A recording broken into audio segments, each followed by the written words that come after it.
Well, thank you to my commissioners for being so obedient, and and we resume this very important hearing with witnesses from Estate Services, Quadrant Services, and Pinnacle. And it's my pleasure to welcome our witnesses, and let me start out, as we always start out, by inviting them to identify themselves and to tell us a bit about what they do. Sharon, why don't you start first? I think actually it will work. Is it working? Yeah. Good evening, I'm Sharon Schaefer and I'm the Head of Estate Services for Hammersmith and Fulham. And I know that we're going to talk tonight mainly about caretaking and grounds maintenance, but actually there's quite a lot of other estate-based services that I actually manage. And I thought I'd just give you a quick run-through of what actually comes in within the scope of estate services. So within my team we manage the Estate Support and Security Service, which some of you will know as concierge, on 4 estates across the borough. We've got a play budget, so we look after the playgrounds across the estates. We manage all of the utility bills for landlord's lighting across the borough, and an estate improvement budget. We've been involved in quite an interesting estate improvement budget up till now, where we've managed the council's budget, which is resident-led. Council gives sort of £500,000 a year towards desirable estate improvements. So that's a bit about me and what I do. I'll hand over to Stefan. Thank you. My name's Stefan Chelaginski. As it said before, I don't work for Quadrant Services. I'm the Parks Officer. I work for London Borough of Hammersmith and Fulham. I mainly work on sites in the north of the borough. I've got a colleague who covers the south of the borough, and we look between parks and other aspects on the grounds maintenance contract, including other duties too.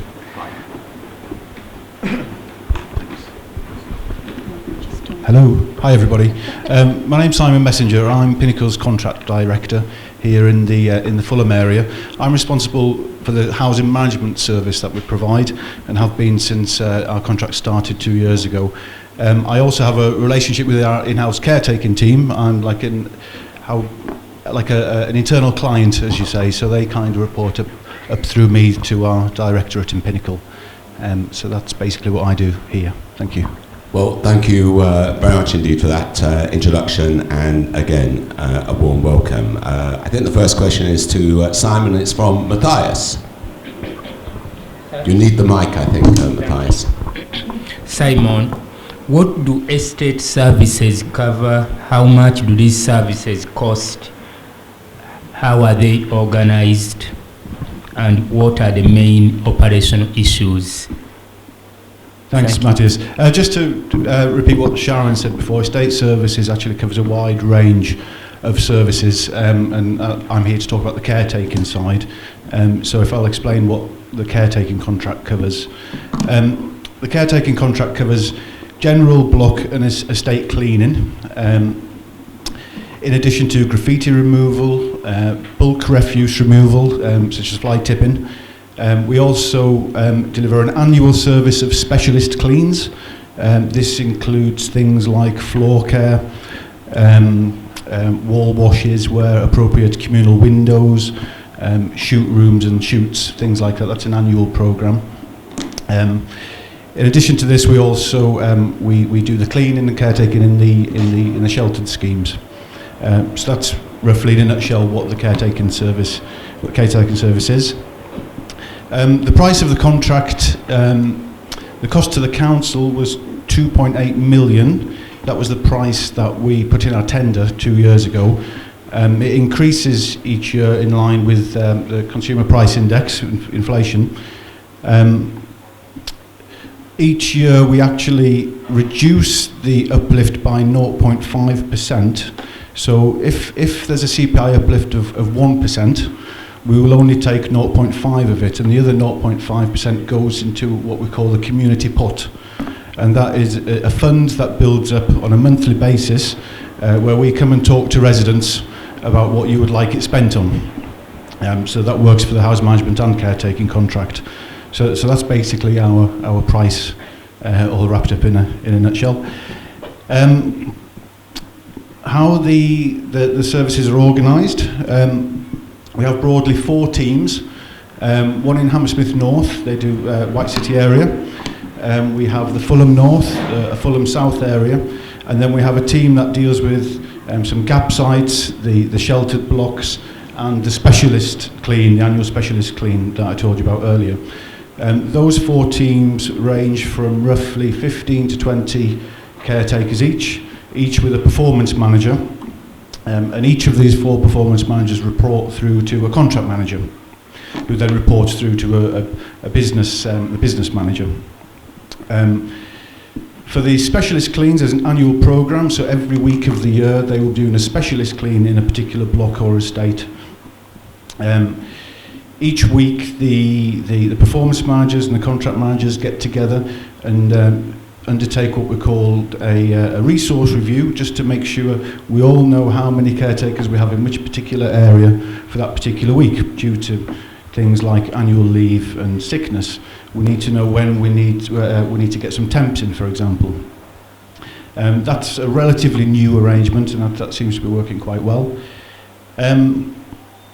We work very closely with Sharon's team, who monitor our performance and report things to us such as fly tipping or graffiti, and we have a target time to respond to those reports, usually with fly tipping within 24 hours. The main operational issues that we have, it's pretty standard across all cleaning contracts really, but there's some things which might be more of an issue here. I'm sure everyone's aware of the fly tipping. That's a main operational issue that we have here. There might be many reasons for that. One suggestion was perhaps it's because we're professional fly tippers, if we want to call them. They won't go as far as, say, Westminster because of the congestion charge, so we get it all here. Graffiti isn't such a big deal here, which is quite fortunate. But other operational issues are things like dog mess on all the hard surfaces and lawns that we have to deal with, and this is where it's important that we have to have a good relationship between the caretaking team and the housing management team, because this is of course a housing management issue to deal with people who aren't responsible dog owners. We have problems with other issues, are people urinating in lifts, in blocks. That's again, it's a housing management issue. We have to work very closely with the caretaking team to identify the perpetrators of this. The way we do that is we do a fortnightly walkabout. So each housing manager who looks after a patch in the Fulham area, there's 11 patches, undertakes a check-in, a meet-up or a walkabout with some of the caretakers or the performance manager for their area to talk about the hotspot issues in their particular patch. So it might be we're getting a lot of refuse, a lot of fly tipping dumped here this week, or we've got some graffiti there, or there's someone in this block who's making a mess of the lift. So that's how that works, and that's broadly what the main, I think, operational issues are that are faced by our caretakers on a daily basis. Just a follow-up. Thanks so much, Simon. Is it a fair comment that when you took over the contract, you provided a very, very good service, almost consistent with the standards you had sort of promised, but later on there has been a sort of a decline in some areas, and mainly in terms of the staff turnover and reducing the cleaning staff on the estates? And if so, what are you doing to make sure that you get back to the promised standards? Thank you. Yeah, so it's when the contract started, we had many challenges, and it is very fair to say that it is a bit inconsistent across the borough, the standards that we're achieving. The monitoring team who work for Sharon, they undertake inspections and give us a grade in a pass or a fail for various elements. An element might be a window ledge in a particular block, or a door, or something like that. In the last quarter, the last full quarter, something like 59,000 elements were inspected, pass or fail, and we passed 54,000. So that's roughly about 91%, 91.5%, which is our target, and that's the target for the average of the borough. However, you're absolutely right. Some areas, some blocks or estates might be achieving the high 90s or 100%, whereas others bring down that number, which might be achieving a lot less, maybe in the 80s. Now we are aware of that, and we think there's various reasons why this is the case. We do have a sickness problem. Some long-term sickness is a little bit higher than national average, and when we do have a sickness in our estates and caretakers on a particular patch are off for a while, we need to get temporary arrangements in, the temporary caretakers might not be as familiar with a particular patch, they might not have the local knowledge, they might not know what the hotspot issues are, so we have to spend time getting them familiar with the area, and obviously there's a lag there, so that's one of the reasons. Another is the amount of caretakers that we actually have, and I think it was Mr. Ryan who mentioned this earlier. It had been recognised that there maybe were some areas where they would benefit from additional work, additional caretakers. So earlier this year we undertook a resource review, looked at all of our areas, looked at the amount of caretakers that we have, looked at the size of the areas, and looked at the performance that we were achieving. And we decided that we needed to include an extra 3 permanent roles in 3 different areas in this area, actually in the Fulham area. So that's one thing. We identified the gaps, and we resourced accordingly. Another thing is gaps in skills is one thing that we've identified, and as a response to that, we've got 2 of our caretakers who are now accredited trainers for BICS, which is the British Institute of Cleaning Sciences. They're accredited trainers, and they've been working their way around training up caretakers who aren't at the skills that we would like, and they've been getting the accredited training. They've been getting the certificates in things like dealing with hazardous waste and cleaning techniques and things like that. So we have a program in place to deliver that now as well. So we do recognise there has been inconsistency, and this is something that we're always looking at ways of dealing with that. So I believe things are stabilising now, and we're getting there. Thanks, Simon. Johnny, you're next.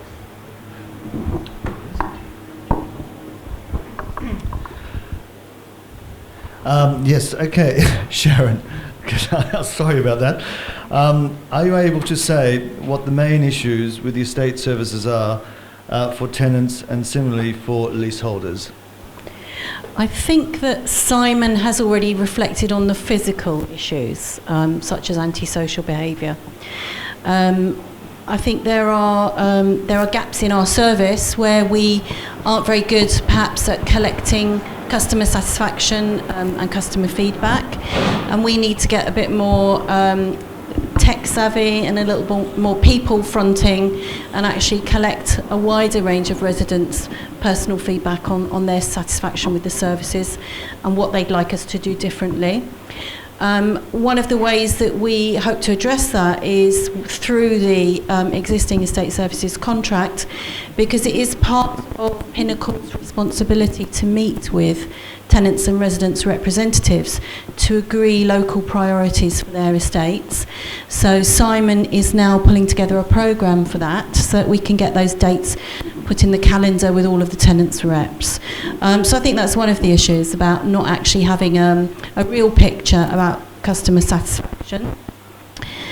I think that there are cross-cutting issues with the contracts, and by that I mean when we come to the autumn and we have leaf fall on estates, we have both contractors sitting here at the table who are equally responsible for different areas of leaf clearance on the estate, and that can mean that the gardeners come along one day to remove the leaves from the grass, but the leaves are still sitting on the paths because it's not Pinnacle's day on site.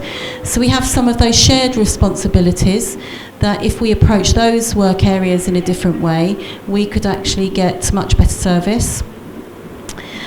I think also that looking at management of bulk in a different way, we could deliver some improvements and create some cost savings for residents, not only on the housing budget, but also on your council tax and the general fund. What we're about to do is we're piloting a project on we hope it to be the White City estate. It's not finally confirmed, but we're looking at a project called Repurpose. So we're going to set up a community hub and do a different approach to recycling, so that we go around, we collect furniture, we decide what's usable, whether it can be stripped back and made usable, sell it on at a low cost for people on low incomes, actually properly recycle white goods, so that we get those collected and taken back to be stripped down by organisations like Freegal, who will actually reuse things for parts, recycling mattresses. And by recycling all of these items, it means that we reduce what goes to landfill and we can achieve some savings on the council tax bills. So it's about us being a bit more creative and tapping into some of the bigger issues out there, that we can deliver a better service both for tenants and for leaseholders. So I think we need to work a bit more creatively and make sure we tap into the modern world, because I think some of what we do is still quite old-fashioned. Sharon, going over now to thinking about ground maintenance, what does that term actually cover in terms of what gets done? How much do the services cost and how are they organised?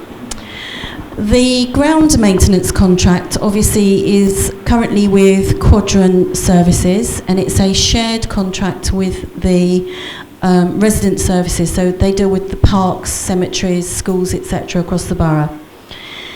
The housing contract deals with the maintenance of grass, shrubs and hedges, low level growth on 10% of our tree stock each year, weed treatment on the beds. I'm just looking at Stefan to see if I've missed anything out.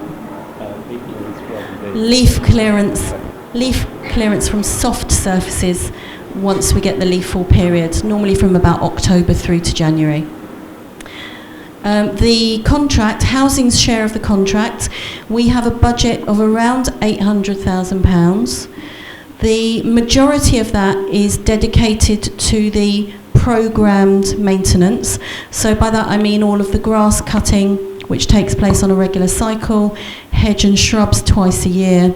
And we've got a very small budget which is left for restocking shrub beds, etc.